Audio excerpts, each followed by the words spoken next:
Thank you, Mr. Contest Master.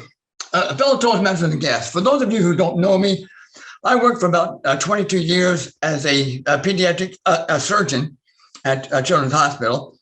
And part of the challenge of being a pediatric surgeon is dealing not just with the child's physical ailment, but also with their emotional and psychological state. And I have a few interesting stories about that I'd love to share with you. But instead, I'm just going to talk about the fundamental concept of honesty and dishonesty. And for starters, for those of you who do know me, you know I'm not really a doctor, I just made that up. I just thought I would introduce the concept of honesty and dishonesty by telling you a big fat lie. And it's not even a real lie, right? Because I fessed up to it. But what if I had? There's no big deal, right? You weren't going to bring your kids to me to do a surgery on them, were you? Listen, I've always seen myself as the truth, whole truth, and nothing but the truth type of guy. But lately, I've come to realize that the only people who can be truly honest with you are children. I have 3 grandkids. I was babysitting. It's getting close to 5. I was wanting to watch the news. I said, you guys go play. Let G-Po watch the TV. And my 6-year-old grandson says, I want to watch TV. I said, nah, you just go play. Let Grandpa watch TV. He goes, but I want to watch TV. I'm like, well, you can watch, but you're going to watch what I want to watch. He goes, I don't want to watch what you want to watch. What you want to watch is boring because you're boring. Now, putting aside the blatant disrespect that boy has for me, that, my friends, is 100% abject, in-your-face honesty.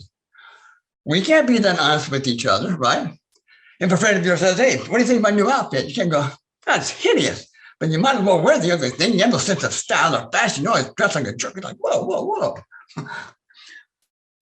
For me, honesty and dishonesty has always been a black and white on and off thing. You're either telling me the truth or you're telling me a lie. But it's not like that at all.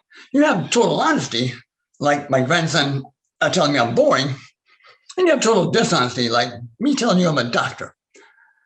But then you have this whole middle ground of semi-truths, half-truths, partial truths.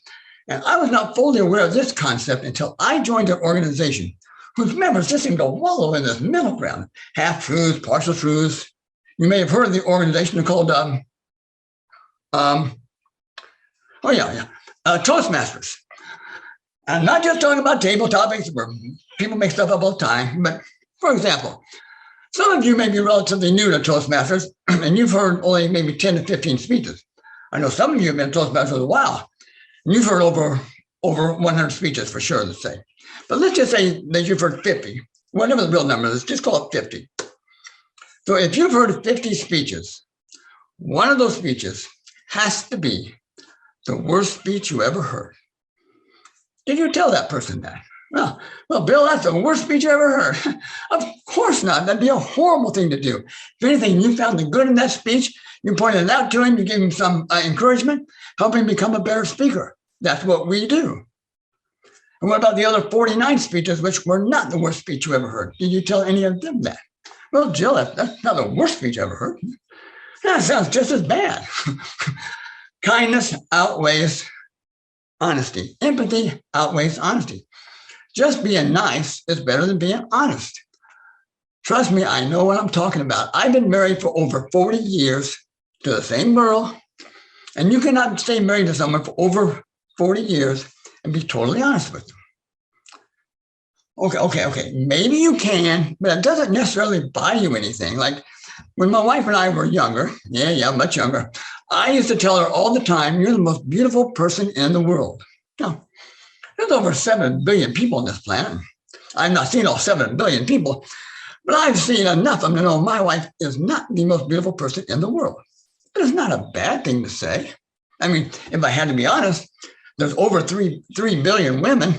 And if by chance my wife was, let's say, in the top 98 percentile of all women, but if she was, that 2 percentile of 3 billion represents 50 to 60 million women.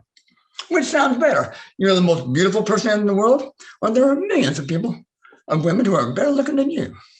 Like that, or I should have married your a cousin, or I love the dog more than I love you. Just can't say those things, even if they're true.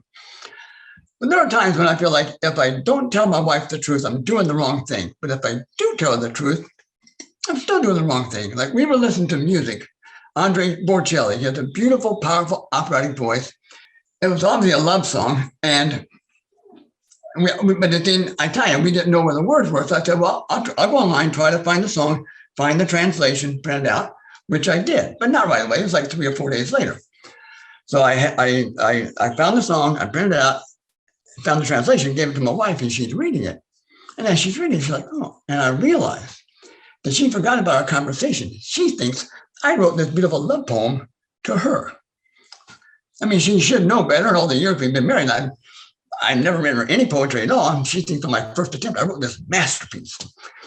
Why should I burst the bubble?